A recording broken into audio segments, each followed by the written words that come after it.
Well, hello, everyone, and thanks for joining me here tonight for the next edition of Live with David. Of course, I'm your host, David Burrows, and I don't know where you're watching from, but wherever you are in the world, my guest tonight, you're going to be glad that you sat down and watched us. And I thank you all for joining. Every Tuesday night, 8 o'clock Eastern, I'll be here. And never know what we're going to talk about. We're going to be talking about music. We're going to be talking about community and causes and life and just everything good. And I would invite you to come and join us on my Facebook page, The Show with David Burrows, or go to our sister page, The Video Show Network. So once again, hello, everybody. Thanks for stopping by. And wherever you are watching from on the internet, if you want to engage with us or engage with our guest, and I know you're going to want to talk with her for sure, go to the Show with David Burrows page, because if you're watching from somebody somewhere else, that's great, but we won't see your comments, and we would invite you to give us your comments and share us around so the rest of the world can see. I know you guys never tune in to hear what I have to say because my guests are always way cooler than me, and it's really interesting how my guest tonight, her and I have reconnected after some time apart. A time apart physically, I would say.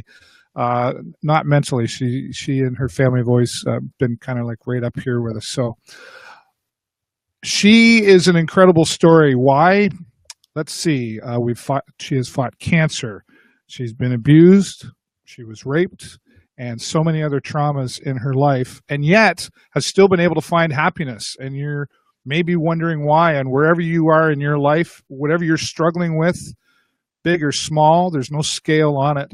She wants to come into your life and help you find your happiness. And we're going to bring her on right now. Her name is Hailey Patry. Hailey, how are you? I'm awesome, Mr. Burrows. How are you today? Fantastic. You are somebody that I'm so glad we've been able to reconnect. And just by reconnecting, it's just putting a smile on my face because, Jennifer and I have always, known you guys for a couple of years and gotten to know you a little bit through other avenues. And when I told her that you were going to be on the show tonight, she was like, oh my goodness, that's great. So welcome. Thank you so much for being here. Thank you for having me. Thank you. You're welcome. I like how we connected, because it kind of just came across and you were doing some things differently than last time we talked. And, I really don't know where to begin with you with this because there's so much you've encountered in your life, good and not so good. And it's just, you've spoken to over 500,000 people. Yeah. You're talking to people and coaching people in over 105 countries. I didn't even know there was that many countries, but I know. Don't ask me if I speak the languages. I'm just grateful they speak English and they convert to my time zone. Yeah, perfect. Well, listen, Hailey, let's take the beginning. We've got a whole hour here to share, and I know we've got lots to talk about. And we could probably do a few days with you, but why don't you tell people what you want them to know about you and help our audience get to know you? Awesome. Well, thank you so much for having me on. It is such a privilege, and I'm so excited to finally be on your show. Thank you for the invitation, and I am so excited for what you and Jennifer have coming up, which I know will be live broadcasted through your show. Make sure you guys are tuning in for the nuptials coming soon. So me. Well, I am blessed to be a happiness and resiliency trainer, and I do this as a speaker, an author, a coach, and a facilitator. And how I got blessed to have this phenomenal career was first by being blessed with more than 20 traumas. Clearly, I was chosen to go through every form of, I should ask you, are we allowed to swear on Dave's show? You know what? It's the internet. I think you do what's real about you, and I'm okay with that. I was blessed with every kind of you know what, that a person could go through. And it has allowed me really to have a unique perspective on looking at trauma, how to go through the eye of the needle and come out the other side better than going into it. And it's really my specialty in my coaching practice, is helping people be better after they overcome adversity, even than who they were before the stressful things happened. So just a little bit about my journey and my story.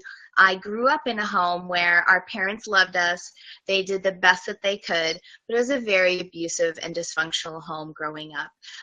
Things that no child should ever have to see. And by about age 8, I decided that I wasn't good enough, I wasn't worthy, I was ugly, and there started a 10-year stint with eating disorders and depression. I tried to take my life twice when I was 16, and at 17, I was very violently attacked. I'm very lucky to be alive today, and I consider all 3 of my kids that you can see on the wall behind me, Yeah. I consider all 3 of them really to be miracle babies. After my attack, it truly is a miracle that my reproductive system works. And in my life, really just went from one challenge to the next. I ended up in my first marriage, which was a very challenging marriage, separated from mine and my son's safety when he was just a baby, went through a messy divorce, went through being a single parent, and now I can honestly say that the last 7.5 years have been incredible. So the first 30 years were hell, and I didn't learn the art of happiness. I didn't learn how to have a high self-esteem, how to raise my bar, honestly, until I was about 30 years old. And so the work, the passion work that I do as a coach, is to help spare people the trouble of taking that long to realize that you're worth it and that there's a great life out there for you. So with each of the 20 traumas, Dave, it took something a little different to overcome all of them. And my self-esteem was rising in the process. But I'm grateful. I honestly wouldn't go back and change a single one of them. They led me to my incredible husband, my 3 phenomenal children, my happy, healthy life, and all of those things that I went through. All of those things that all of us, everyone goes through, they shaped me. They made me stronger. They made me more compassionate. And they turned me into one darn good coach. There isn't anything a client can look at me and say, and I won't understand. Well, I have to, thanks for sharing that, because, you very easily just shared that, but I'm sure in the beginning, that wasn't easy to share. And I guess my first question for you, you talked about the abuse and the different things.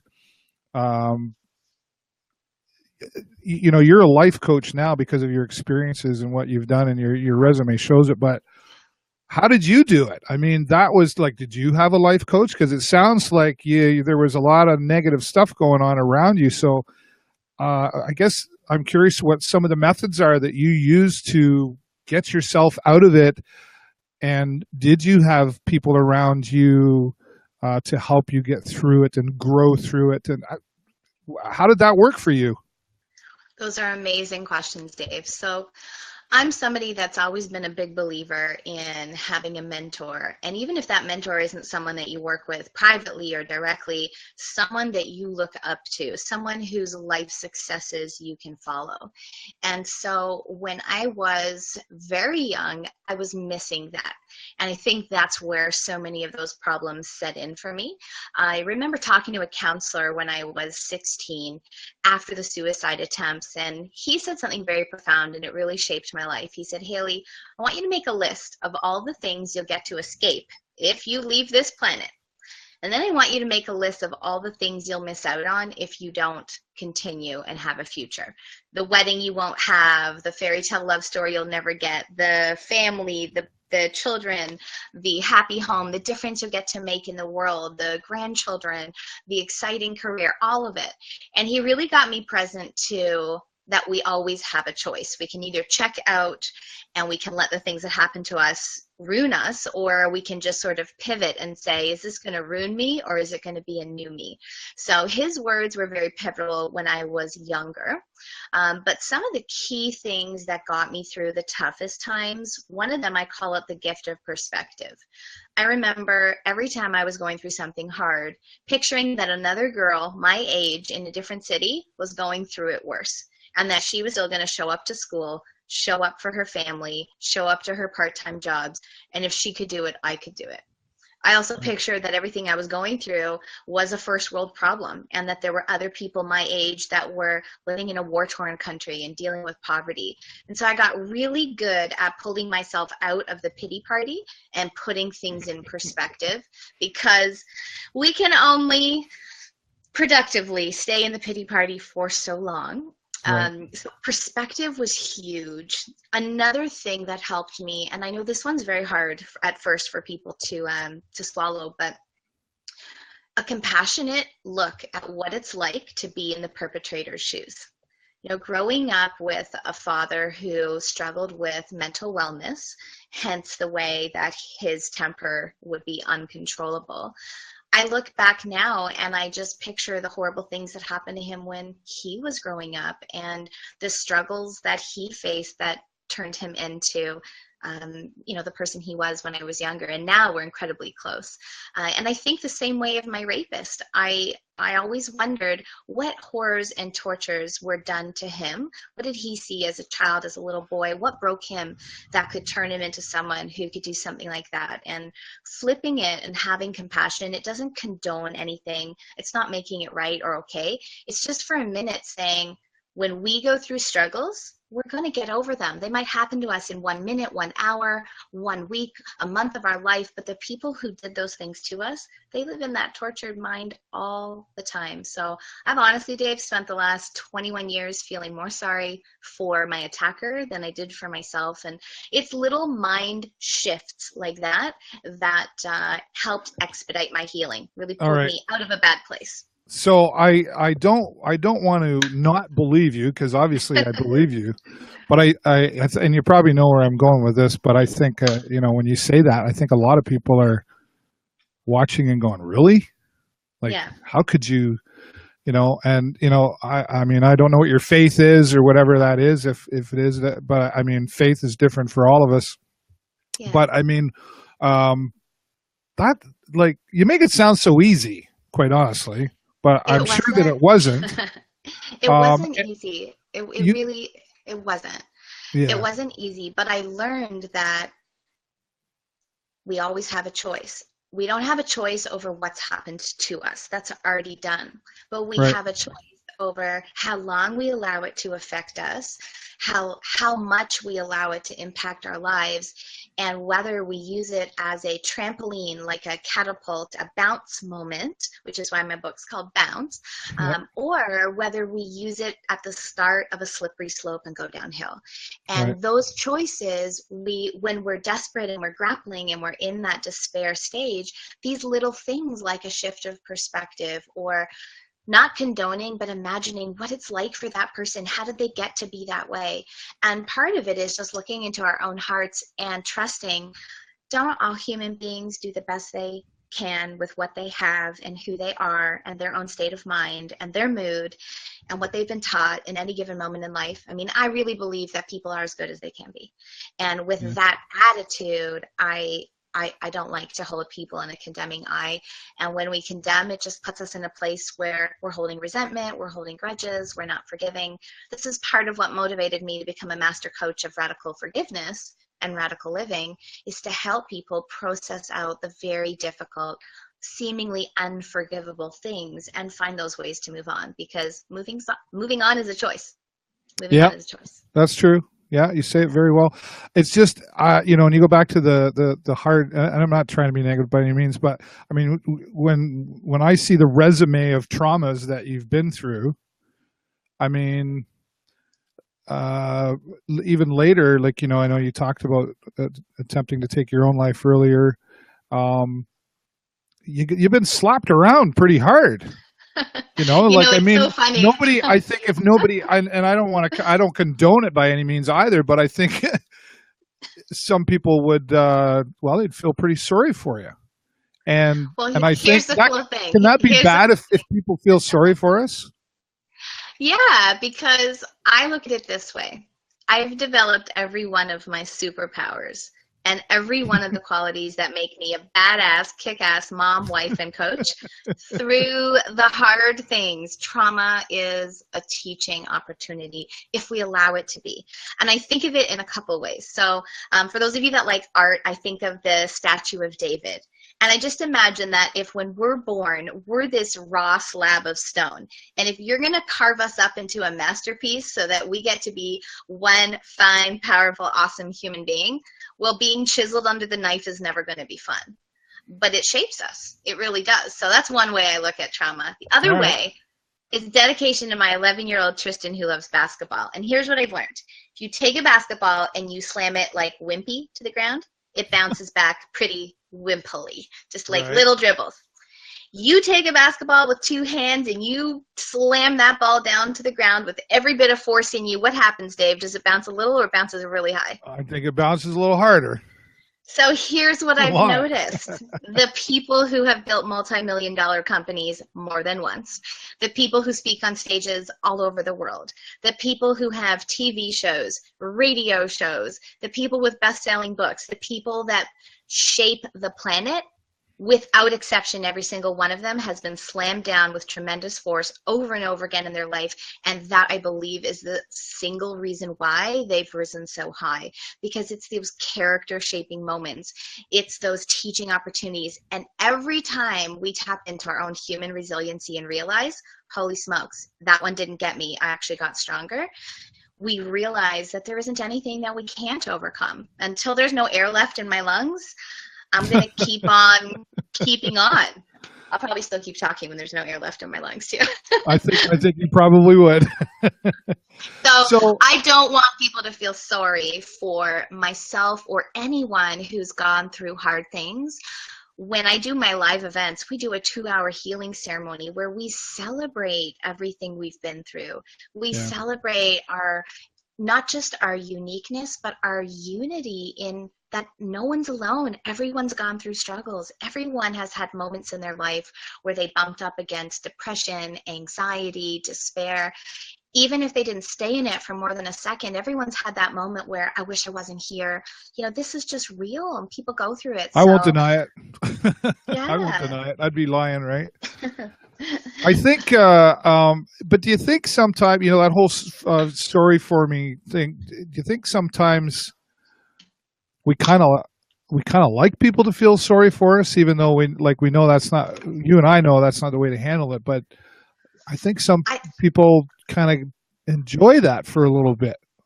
I think that when someone is choosing to stay in what we call the victim story, where you're still holding resentment, holding grudge, holding upset, being right, making someone else wrong, when you're still in that stage, in that anger and upset stage, then, oh yeah, you want people to join that misery train and really commiserate with you, like co-miserate, kind of join the misery community.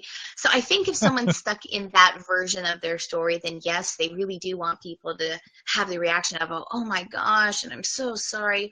Yeah. But that isn't a powerful place to sit. And the work that I do with clients is around helping them transform their victim story into their hero story. And nobody who's touting a hero story wants sympathy.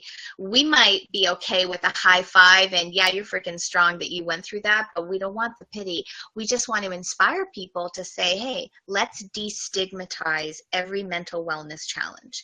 Right. Let's destigmatize sexual abuse, eating disorders, body image issues. Let's make it okay for people to talk about it, not to feel sorry for, but so that they can get the help they need, the support that they need, and then we can get them over it and help them bounce back. Yeah, I think that's, I like how you put that, I would you say though, the challenge in the beginning though, is to,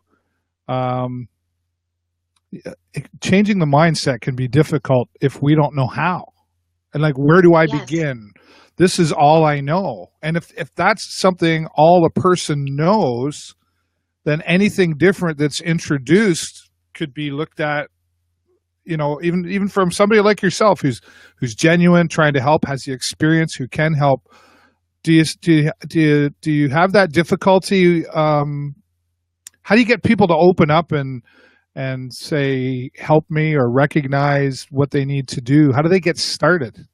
It's so perfect that you're asking this, because I was at the gym this morning, rocking it out, putting on a good sweat, and I was talking to one of the staff who will remain nameless, and she asked me, she said, so I'm 9 years into a battle with eating disorders. Is there hope for me? Do you think I could ever get my period back? Do you think there's a chance I could ever be married and have children? And she said she'd been in and out of different treatment programs in the hospital and nothing was working. And I said to her, I said, yes, there's 100% hope if you choose a future that you want to live into. So I find, Dave, it's actually not hard to move someone's mindset, and it involves two sides of the spectrum. On one side, we do a walk back into an individual's childhood, and we figure out when and where in your life did you decide these negative beliefs about yourself, these negative ways of being? When did bad things start to become a regular occurrence in your life? And we work on uninstalling the negative core limiting belief programs, writing new ones and installing them. But then we also look to the future. And we look at what's the life that you want to have if there was no judgment, if you didn't have to look at what was realistic or practical, if you could just really dream again. And people pick a vision that they're excited for. So for this young lady who's currently battling almost a decade of eating disorders, doesn't have her cycle, so she couldn't possibly get pregnant at this moment in life. But she's looking at a future where she wants to have 3 children and be married and be a mommy. And so we reverse engineer that back to today. And we know we're going to need to start nourishing her with food again. We know we're going to need to get her hormone levels regulated. We know we're going to need to get her body back into a healthy place so that one day she could fulfill that dream of being a mom. So I think the two keys to moving mindset are figuring out when, why, and how a person got to be this way so that we can transform it. And in a matter of 2 hours, we can really do that. It's powerful. And then do the exciting work of getting them to dream again and working it backwards so that they are motivated to snap out of their current negative way of being. And one little bonus that we do, and I talk a lot about in my workshops, is manifesting and vibration. So if someone's currently in what we call a recurring wound pattern, they either always get cheated on, or they always get abandoned, or they always get screwed over, or they always get left out. This comes from their energy, their vibration, that they're attracting more of the same. And usually it's more of the same but worse, more of the same but worse. Right. So when I can show someone that we are actually attracting not only what we want, but also everything that we don't want in our lives, it gets people pretty motivated to snap out of it. As soon as you realize you're in the driver's seat causing some of the crap that goes on in your life, you get a little scared into action and say, okay, I don't want to keep manifesting negative things in my life. What can we do to change this? So my job is just light that fire, turn that spark on, get them interested in their own rescue, and then teach them how to self-heal. Yeah. Wow. I don't know how somebody could not want to listen to you. Just by ask my children. Oh, well, okay, yeah, but that's different. You could tell them one thing, I could tell the exact same thing, and who are they going to listen to, right? They would because you're cool. That's right. I'd be the cool guy. You're cool. It's interesting the way you describe the process. It's I think, at least my experience in different venues with what we're talking about, and people like yourself that I know, and I mean, there's something common in the message, but you seem to explain it really well and simple, and you're genuine and sincere. Thank you. And I think that for me, that was one of my attractions to you. You know, when I first met you and Jeremy was like, and both of you, quite honestly, it was wow, there's just some genuine, sincere things happening here. There's some firm accountabilities going on, right? I Which, will lovingly kick your butt only if you ask me to. yeah, no, absolutely, right. And I think, is that also a part of what you have to do with your life coaching? I mean, and do people get pissed off at you? Well, I think the measure of a good coach is when you ask your clients how they wish to be coached. Right. Some people are in a really fragile place. You know, some of the people I work with are just coming out of being suicidal. Of course, now that we're working together, they're not suicidal anymore, but they were Right. when I met them. And so they might choose more support and less tough love. Other people that I'm working with, their life's already at a 9 and they want to go to a 10 and they just didn't know how to get unstuck. So they Yeah. want me to push them, kick You their mean I butts could be with love. perfect? You could be perfect for you Whoa, and perfect whoa, for whoa, Jennifer. I think there's some people watching that might be like, yeah, right. Not perfect Jennifer, for everyone, but perfect for you and perfect for them. I don't know if I can be perfect for Jennifer, but I can come really close. Let's call it perfectly imperfect. I Okay. like perfectly imperfect. Okay. Yeah, that's what I'm going to tell her next time. But Dave, yes, some people are just sick and tired of the rut of their life. They are sick of, like I said, this cyclical, recurring wound pattern. They're starting to notice that it can't possibly be an accident, that the same kind of thing keeps happening to them from childhood, adolescence, adulthood, and that it keeps on happening. So when somebody actually has that aha moment where they say, whoa, the one thing that is in common with all of my problems and all of the people who have ever hurt me or pissed me off, I was there.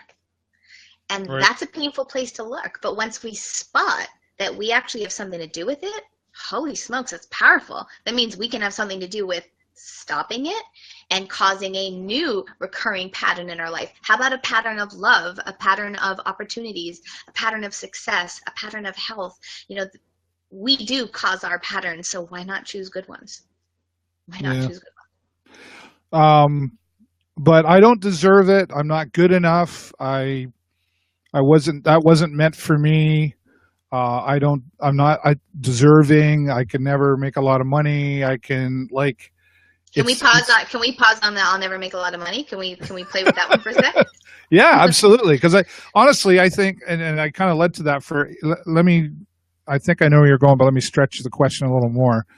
Is money is so, what's that guy says, it's not everything, but it's up there with oxygen, right? And we kind of look at ourselves and go, there's no way I could ever be that rich or wealthy, and yet we base our success so much on that money thing. So go ahead, run with it now. Well, you are stepping on truth, my friend. You're stepping all over it. So there's a couple things at play here. One of them is we all have blueprints around money and finances that we acquire as children, quite often from our parents.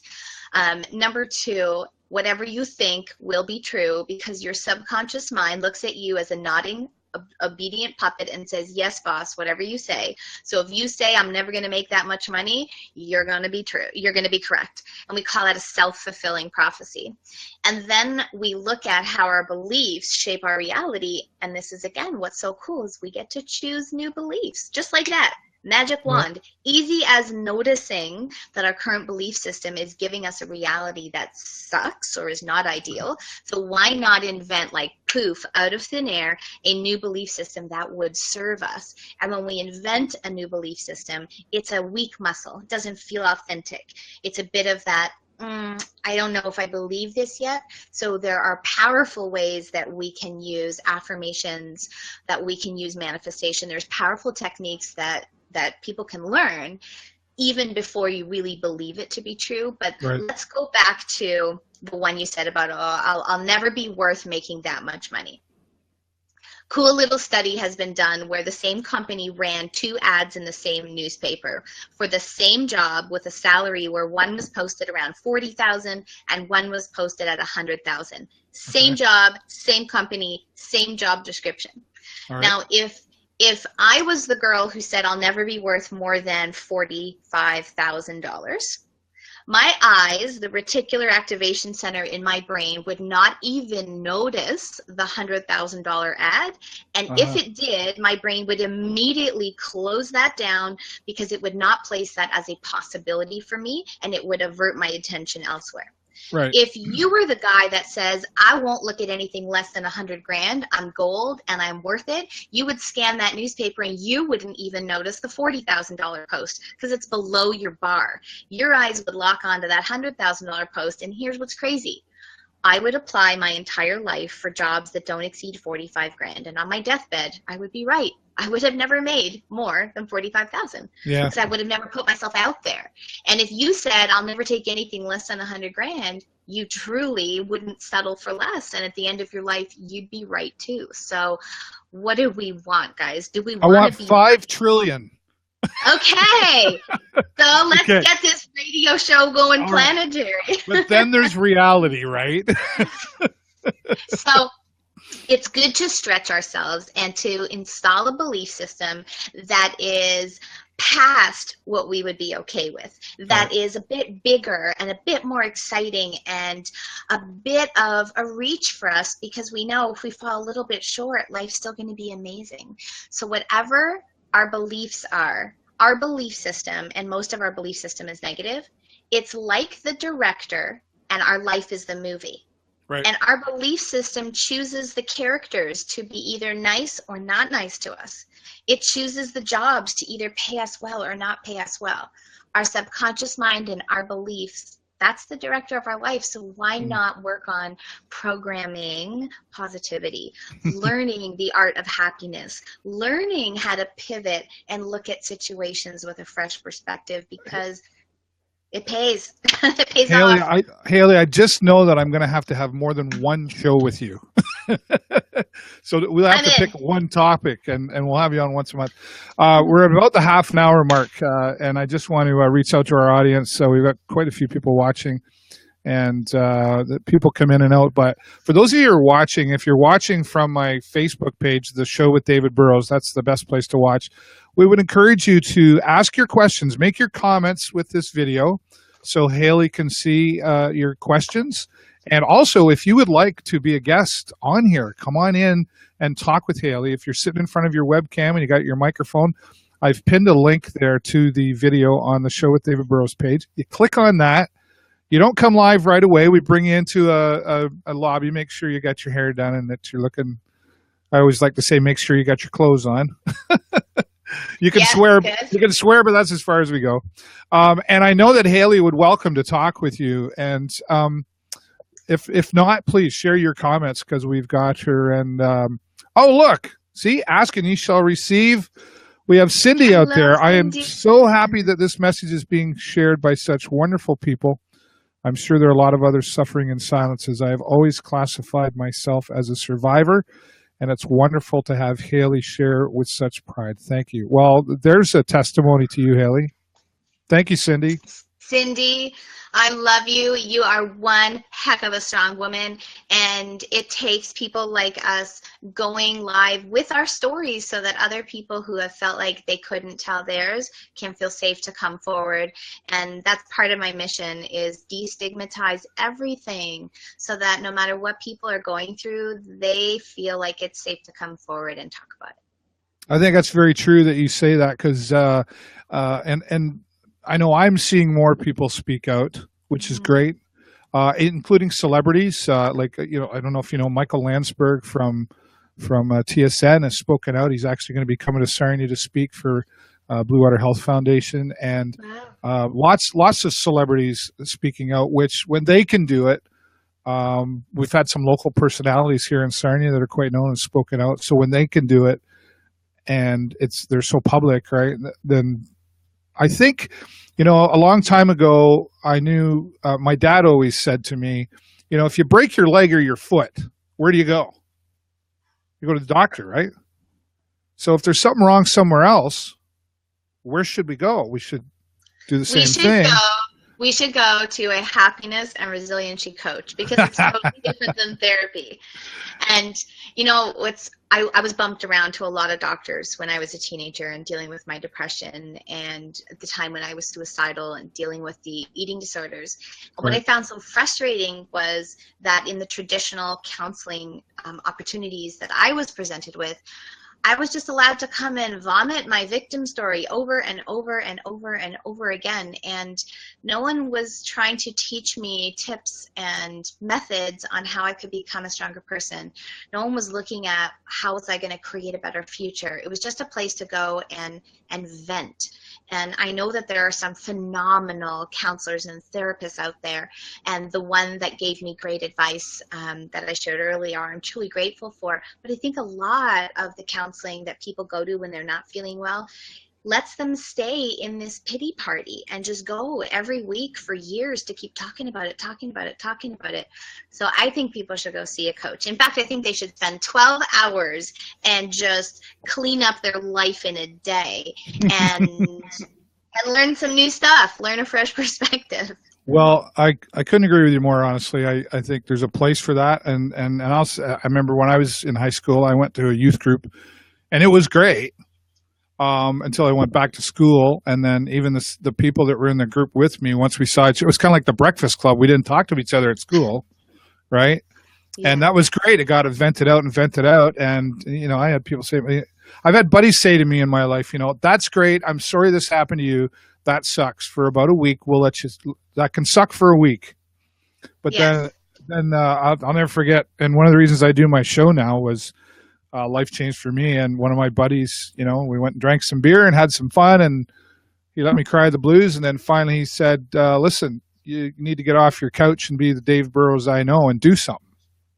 And he walked out and slammed the door, and I'll never forget. That was one of the greatest things he could have said to me. What kind of a friend would he be to me if he didn't say it to me, right? Because it's like who has. And I was so mad at him. Good, because he had the guts. He's the kind of friend that'll tell you have spinach on your teeth. He's the kind of friend that's not going to enable an alcoholic. Yeah. He's the kind of friend that's not going to enable a drug addict. He steals someone's keys, do an intervention. He's the kind of guy that I like guys like that. People who are willing to take us people in their lives and say, okay, yes, what you went through is horrible and we can't go back and change it. So now what? Is this going to be the defining moment of your life? Is everything from this moment on going to be, we're only going to talk about how things used to be, or are you going to make a life from this day forward and how you're going to bounce back? And I and some of our close friends have a saying, and it says, my friends stab in the front, everyone else stabs in the back. Nice. You can borrow that if you like. I like that. My friend stab in the front. Well, listen, we need to talk about your book. I know you've got a book launch coming out in just a couple of days, right? Tomorrow. Well, yeah, it is. Wow, May 30th. Look at how come that snuck up. So let's talk about the book launch. I know this is like a major thing for you, and you're close to being like a #1 bestseller, and I just so thrilled for you. It's got to be like, look at that grin on your face. Share Dave, with us. Oh man. I'll tell you about the book, but even for 1 second before I do, one of the questions I would ask myself when I was younger and life was hard is I'd say, why was I chosen for this? Not like, poor me, why do bad things happen to good people? No, I was always looking for, why was I chosen for this? Who am I going to be able to help one day when I get over this? What movie or documentary or book is going to get written about this one day? And this horrible, crappy thing that I'm going through somehow is going to make a difference in the world later on. And even as a kid, I just knew that everything happened for a reason, and I was leaning in, searching for that reason, looking for the blessing in the mess. So it's really not an accident that now that my life is in an incredible, happy place, that a good friend of mine, and you better tag her in your Facebook comments, Miss Randy Goodman, she has been lovingly bugging me for the last 3 years. She said, Hailey, I'm putting out a book. It's called Empowering Women to Succeed. Tough times don't last, but tough women do. You should be in it. I said, well, I'm pregnant. It's not a good time. So then she called me and she said, okay, volume #1, it went #1 international bestseller. I'm doing the second one, and this one's called From Burnout to Victory. I said, well, I just had a baby and I'm pregnant again, so it's not a good time. So then she came to me, a year and a half ago, and she said, okay, look, lady, no excuses. I want you in the book, and we've got 16 incredible authors who are sharing their story, and yours needs to be in there. So I was, dealing with a newborn and another baby and an older child and some crazy life situations as usual. But I accepted because I was going to say, did you have a hard time taking a hint or what?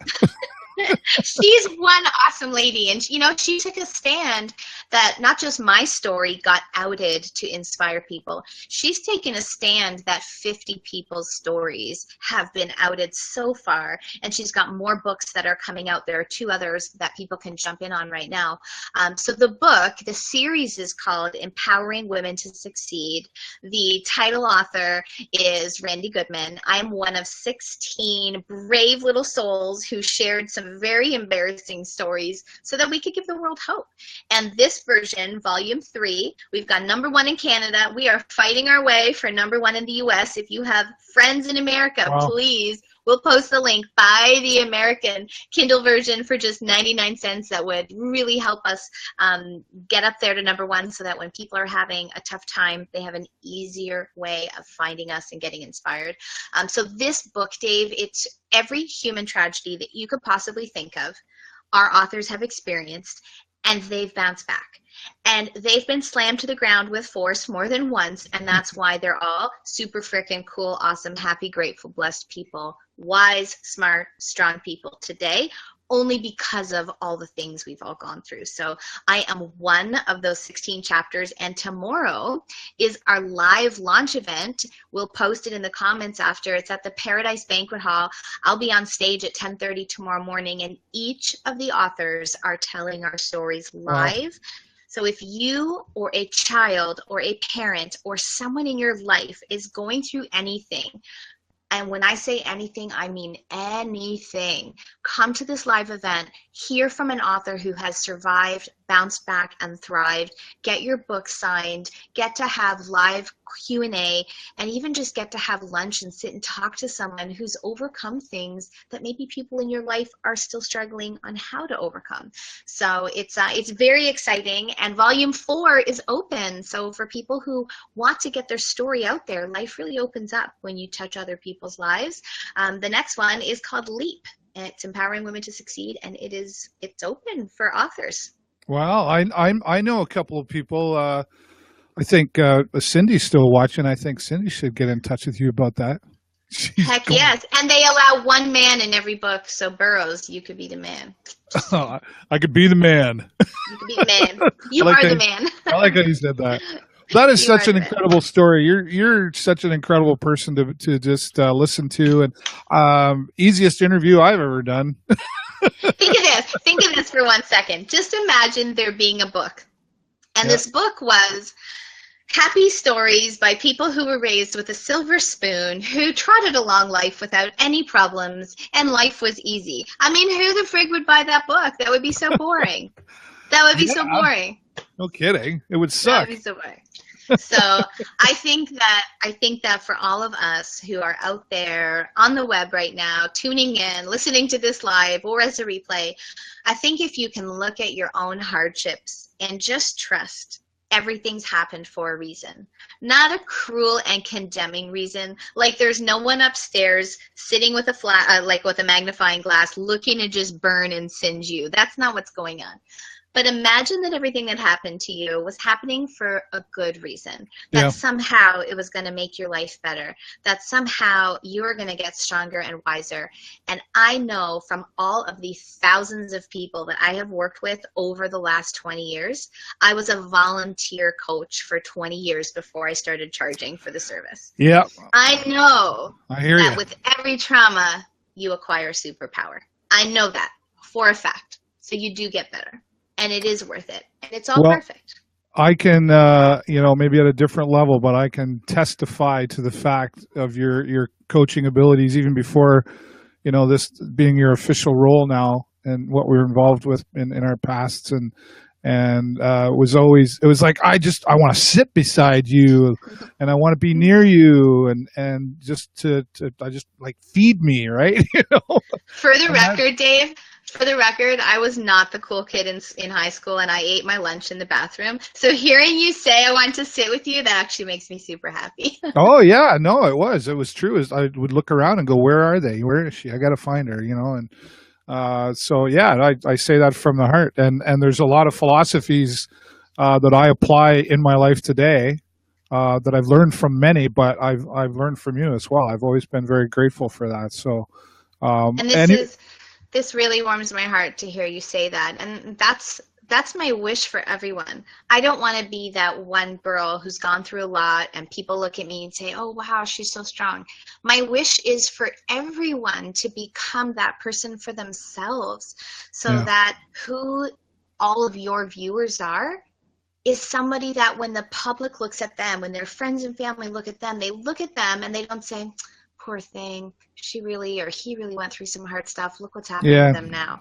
I want people to look at everyone and say, holy smokes, that is one strong man. Did you know what happened to him? And look at his life now. He's amazing. Look how he bounced back. So we all need to become those higher vibrating people, become those success stories, those bounce back stories, so that the things that happen to us, the negatives, they aren't the defining moment in our lives for a negative reason. They're a pivot point in our lives for how we take it in a better direction.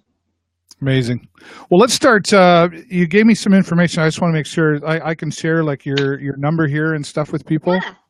Yeah, that's another great thing I know about you is I think sometimes people look at people they look up to and are afraid to contact them. I can give you an example. I used to be, I'm not anymore, I just don't care anymore, but I used to be afraid, certain celebrities that I have interviewed on my other show, I was afraid to contact them. And then it was like, well, if I don't ask, right? And I got turned down a couple of times before they got that, I got that yes out of them. It's just you, Dave. No one's ever been told no before. It's just you, my friend. I know. You're a rare phenomenon. It's so dumb, right? When you think about it, it's just the dumbest thing that prevents us from achieving whatever that is. So I do the opposite. I do the opposite. At my workshop, I actually do a whole teaching segment on how to become an ask hole. Okay, let's make sure we spell that correctly, okay? How to become an ask hole, because you only get what you ask or some of what you ask for. So for my clients, I offer something very unique, and I have never met a traditional counselor that offers this. I offer texting support, and I do that because I can't stomach the idea of a buzzer going off and saying to someone who's dealing with a very sad situation, oh, sorry, sweetheart, hour's up, and go home, deal with your own suicidal feelings. Please leave your message after the tone. Yeah, so my phone's always on. I turn it on silent when I go to sleep, so clients are never waking me, but they can text me at 2 in the morning. I'll get it the moment. She is up late, folks, because I've been guilty for selfish reasons reaching out, but no, it was still a response. I encourage limited suffering, which means don't hold things in, and when you need to get them out, send them to someone who knows how to help you process those emotions, and I'll see them as soon as I wake up in the morning and get back to clients quickly. So I think being available and being accessible is important, and I would love to gift all of your viewers with a complimentary 1-hour call, and in that call we can take a look at what's not working in their lives, where they'd like to be, where they think they might be stuck, and I'll teach them some tips on how to get unstuck. So people can either text or email, or they can actually hop on my website and go ahead and book that call. There's a bunch of links for it. And if I can just serve and spread a little sunshine, I would love to do that. Wow, that's pretty incredible, because folks, I'd be taking advantage of that. I know I'm gonna. And then I'm going to tell 10 friends. But how do you? I think it's probably pretty obvious. But in your own words, why do you do what you do, Hailey? Like why? Like you've done a lot of things. You've built 2 companies into multi-million-dollar companies. Why? You give me goosebumps just as you ask and as I think about it. I live my life on purpose, and I mean, you guys can't see the goosebumps on camera. I'm trying to show you, but I have no arm hair, so it's not helping.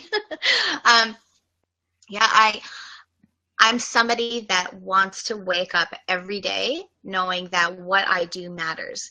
And I feel that as a mother and a wife, but I needed more than just creating a wonderful family. I've accomplished that. I've accomplished happy kids. I've accomplished a loving marriage. I needed to wake up every day knowing that I was not having my traumas go, be in vain, and that everything that I've learned, I could save people some trouble, and I could help people out of despair, and I could help people go next level. And I do what I do because it juices me up. So for purely selfish reasons, I love it. And I love that every bad thing that happened to me gets celebrated in how I coach others. So I have zero regrets about my life. But on the loving side of why I do it because I don't think that there are enough people in this world who stand up and let themselves be vulnerable and make other people feel safe to come forward with their hard stories. And I do it because I want to be a beacon of hope. I feel like I was chosen to be a light for other people, turn that light on in the dark and show people their way back on their path to happiness. And I just feel like this has always been my calling. I was raped in June when I was 17, and 3 weeks later I was running a rape support group at my school. So it's just always been for me a beautiful way to live a great life is help other people live their great life. And it's also a nice form of accountability. It forces me to stay awesome. You can't be an unhappy happiness coach. That just wouldn't work very well. And that's fair. In fact, I had that thought earlier. I thought, wow, the philosophies are there, the mindset's there, the actions are there, the truths are there, the integrity, all that stuff. Like, do you ever have a bad day? I do. And I'll be honest, my husband and I went through something very hard 3.5 years ago. It was marriage rocking. It put so much stress on my pregnancies. And I talk about it in my workshops and I go through the whole story. And ironically, it was what I call my 21st trauma. The other 20 traumas I got through on my own with my own technologies that I created. But this one led me to pick up a book called Radical Forgiveness by Colin Tipping. And that book was our saving grace.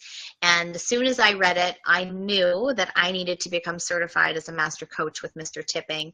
And I flew out to Atlanta and spent 2 weeks with him and his wife and had to bring his work to the world. So yeah, I'm human just like everyone else, which means my kids don't listen and my car is messy and my husband and I have an amazing marriage, which includes some disagreements, and life happens to us, and tragedy happens to our family, and financial challenges happen to people we love. The difference between me and most people is you can count the minutes that I stay in the pity party. That's the difference. So yeah. I feel sadness and pain, but I've just condensed the time frames. I used to be someone that stayed sad for a decade over one event. And now I'll give myself, a pajama day and then dust myself off and go back at her. So yes, bad things still happen out there. Yeah, of course. And I think it's okay to, we talked about feeling sorry for yourself and, feeling bad or down. I think it's okay to feel that. I mean, it's a natural, it's a natural feeling. It's just about, like you said, how long do we stay in that mindset? And I cry, and it's like, but I cry over, go cry, shake it off, and then, okay, here we go, right? Now, Dave, I have to say one thing really important here, which is grieving is crucial. It is healthy, it is natural, and it is not to be rushed. And depending on the type of challenge that a person's going through and the impact it has on their reality, it's going to determine how long that natural grieving and sadness state is. It's actually very, very dangerous to jump right from this happened to me. Oh, I'm perfectly happy, because we call that a spiritual bypass. And if you don't go through the grieving when it happens, it'll smack you in the face later in life. So I don't want to give your viewers or your listeners the wrong impression. Each Yeah. of the things that I went through in my life, some of them took 10 years to get over. Some of them took a few weeks. Some of them took a few months. There were breakups where I didn't get out of bed for a week, and I just allowed myself a pajama week. But we have to choose to limit it. And Yeah. we have to have a goal of saying, I'm going to allow myself to grieve because I've lost something, or I've hurt, or I'm hurting.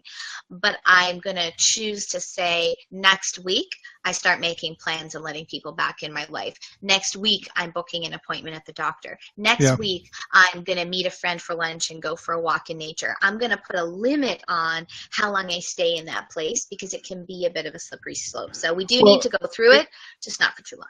Yeah, that's right. And I brought that up for a reason. That I think it's important that, I've said to my kids, like, happiness is a choice, right?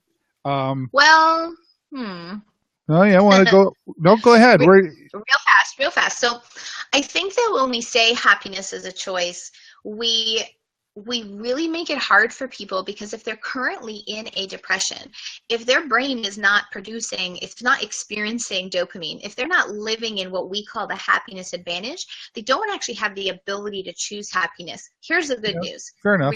Resiliency is learnable.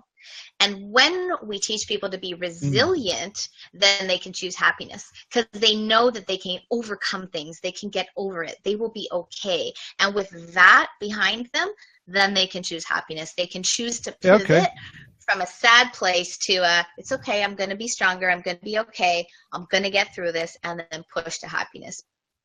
But I can agree with that. Yeah, I can agree with that for sure. I guess, and what I was kind of leading to was the how we handle it, right? When I say happiness is a choice, it's, when something happens to me, if I'm able to have that choice, it's like anger. Anger is an emotion. You don't have to deny it, but the only difference is have some fun. How I, do I punch a wall, or do I go for a walk when I'm mad, right? Yeah, sure. I'm always up for fun. Tell me what you got. You want to have some fun? So some of the supported anger work. No, it's so much fun. So I kickbox every week, and I love that, because I'm not a violent You do kick person, ass. but we all have to process out our emotions. So there is a supported anger process where you hold a tennis racket and beat the living daylights out of a cushion. And you say the words, we call it a virtual confront. You say the words you wish you woulda, coulda, shoulda to the person or people who have hurt you. And you do it in a safe, supported environment where you're not alone, and you let all that rage out of your body, because anger's got to go somewhere. And anger that doesn't get out of you, it turns inward, it turns to despair. Is that like a pillow fight? Self-loathing. Yeah, it's you with the tennis racket against the pillow, and you get to win. Wow. That sounds like an episode of The Jeffersons I once saw. We should do this at your station. Absolutely. We just come out of the studio here, and we'll just beat the crap out of pillows and stuff. And Jennifer's watching there as well. She's she was out for a walk. She didn't say something. Jennifer, make a comment. Hello, future Mrs. Burrows. Oh, whoa. No, it's going to be Jennifer Moons. Hello, future Mrs. Moons. Future Burrows. She's not even going to do the hyphenated thing. It's just everybody knows her as Jenny Moons, and that's just the way it is. And that's okay. And she was out for a walk, and she walked about 5.1, what? 5.17 kilometers. I love that, because 17 is my lucky number. Weird, but 17 is my lucky number. 5.17. High five. That's awesome. You're an incredible story, and I so wish I could see you speak tomorrow. I'll have to plan further ahead the next time. But so appreciated for you to come June 12th, Dave. Take off work. Come June 12th. I'm writing it down, June 12th. The happiness day. The 12 hours. stuck in a room with me, processing your past, your future, and everything in between. Wow, that'd be overload. I think maybe I might need 2 days with you. What, I know we say an hour, but nobody tells me what to do. If we got to go a little longer, we can.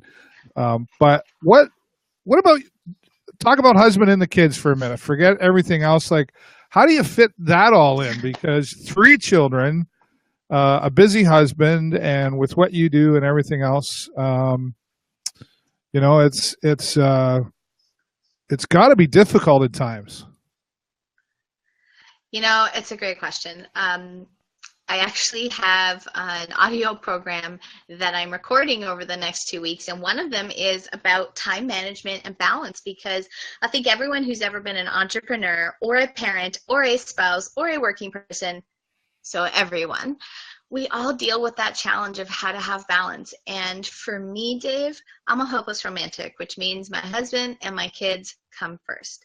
How I do that is date night goes into my calendar every single week.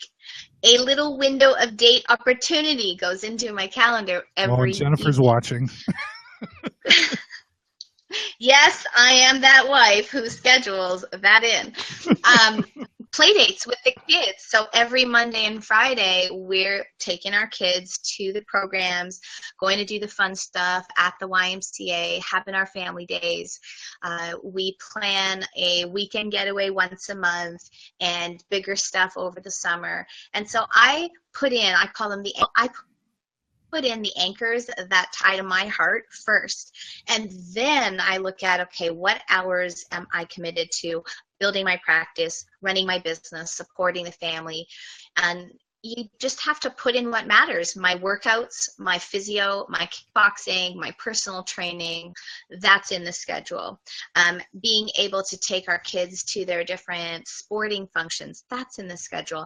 And then I work around it. So sometimes I work at unique hours. I might see a client at 7 in the morning or 9 o'clock at night, because I'm working around putting what's important first.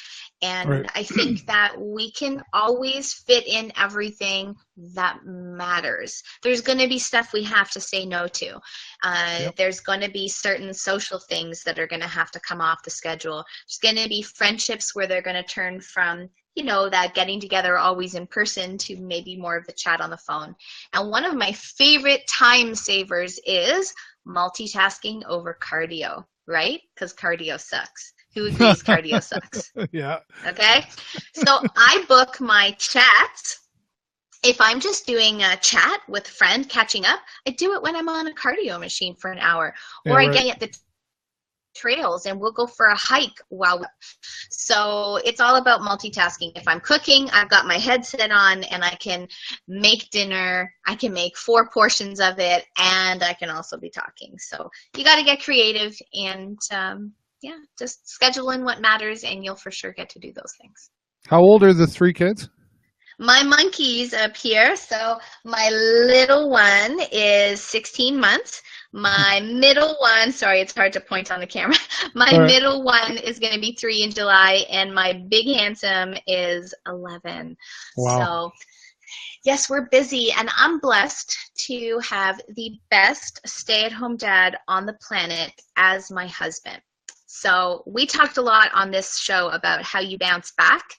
Yep. His job was taken away from him 3.5 years ago. Yeah. And it sucked. So what did we do? Did we start drinking a ton and go into a depression? No. We mourned the loss of it. We knew it was going to be a financial adjustment. And then we said, there's got to be a blessing in this mess. How'd you like to be home with the kids? And we pivoted. We took a new direction, and we allowed it to turn life into something better. And that's the secret sauce, you guys. Stuff's going to happen. It's what do you do about it? So my husband, he's like water with me. We're fluid. We adapt. Life hits us. We go in a different direction. We're kind of like the Matrix. Like just, you just got to adapt. That's all you can do. And and I'm sure you know this, but I'll say it. I think the greatness that it came out of that was, aside from your own success, is you've been able to have a positive impact on others because you had to make that change, and you had to make those decisions, those hard decisions, and and you've affected thousands, like thousands. I think a lot of us are just happy to help somebody across the street, but and I've seen you do it. I've watched you do it, and you've done it for myself and Jennifer and Cindy and so many more that we know as well. So thank you so much for coming into our life, right? Because now you're stuck with us. Well, Dave, I am so honored that you allowed me to be on this show. And I know some of the topics that were mentioned can be sensitive topics for people. So I mean it when I said that anyone who's listening, there's a free hour of support available to you. If something got triggered or if something made you emotional, I'm here to support you in dealing with that. We totally invite you to be part of our book launch tomorrow. And I also invite you to come on out on June 12th for a full day of happiness and resiliency transformation. And if you're in a relationship and you want to take your love to the next level, come hang with me July 22nd for the couples workshop. It's called Summer Lovin', because I think that song is awesome, from Greece. Summer Lovin' had me a blast. Metaphor. Okay, no, I'm not going to sing. That'll be bad. Okay, you have to come to one of my karaoke shows now. I will do that if you guys come out to the couples workshop, because I think it's way cooler than marriage prep classes that you can take anywhere else. Just saying. Okay, all right, we'll talk about it. Yeah, I would love to hang with your viewers. I'd love to come visit you at the studio. And Dave, you are an amazing human being. It takes major guts and major commitment to host a regular show, to be committed, and to find great people, great content, and to just make a difference, not just for your community, but for anyone around the world who's listening. So folks, if you are in the tribe of Mr. Dave Burrows, you are a lucky person. Stay with this man. He has heart. He has integrity. He is wise, and he's a lot of fun. So, and I have faults. Who doesn't? Who doesn't? Well, I appreciate those kind words. I'll be sure to send that e-transfer to you later. I do. I really appreciate that, and I know you're sincere when you talk. So that says, yeah, okay. It's getting dusty in here. So, well, can I ask your listeners to make one promise for themselves?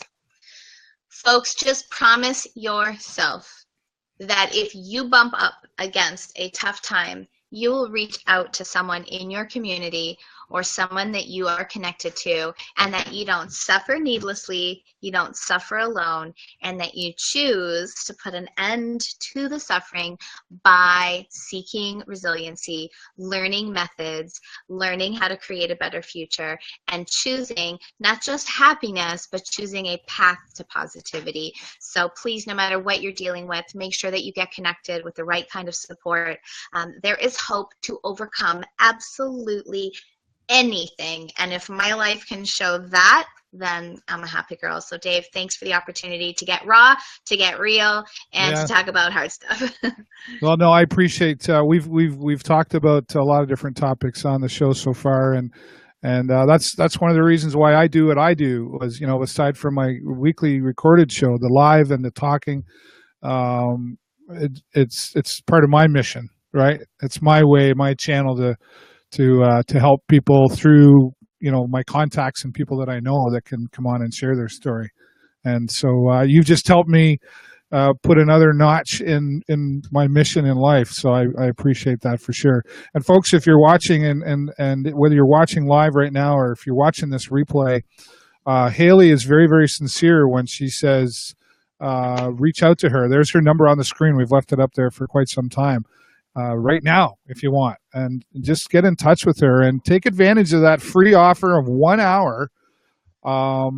She'll be a big part of changing your life, I'm sure. Hey, there's this is how busy people do stuff. They send their husband and kids on a walk for an hour and a half so that they can record a radio show on the couch in the living room. That's how you do it. Who's this young man? This is my big handsome, the man that made me a mommy. This is TJ. Hey, TJ. Hi. Hey, buddy. You got an awesome mom there, right? You're on my headphones, so he can't hear you. Hold on. Here. There you Say go. that again, Dave. There you go. Oh, she's going to make me say it again. I say, you have an awesome mom there, right? Yes, I do. Good answer. Now I love you. Go to bed. What? What? We got to wrap things up here anyway, but thank you, Hailey, and thanks, TJ, for coming on, and all the best and blessed to you and your family. And I know we're going to be staying in touch more with you. Folks, there's a number on the screen to reach out. It's absolutely free. And texting is best, folks. If you can send a text instead of a call, I can get back to you quickly and answer your questions. Dave, you are a superhero. It's time to begin the 3-hour bedtime journey at the Patry household, which will end up with 2 kids in our bed by about 3 in the morning anyways. So to all of you who sleep through the night, I bid you sweet dreams. Very well. Ladies and gentlemen, life coach, happiness coach. She's just everything great and wonderful and positive, Hailey Patry. Again, reach out to her. And folks, next week on the show, we're going to have some more positive things to talk about. And you visit our Facebook page on the Video Show Network to find out some more life coaching things that will help you. And Hailey's going to send us an email with all the links to her book launch and to the dates for her speaking engagements. And again, we'll post that in the comments here. And that's all for this week. Thank you for joining me on Live with David. Hailey, once again, hugs to you and the family. Please stay in touch. The family's coming up to say goodnight to you. I hear cute little people. Cameron, okay. want to say goodnight to David? We'll wait. Come say goodnight. Come on in, buddy. Come say goodnight. Good night, Dave. Say goodnight. Good night. Good night, buddy. Sweet dreams. That's awesome. Thanks, everybody. And those you're watching, thanks again for tuning in. Bye for now.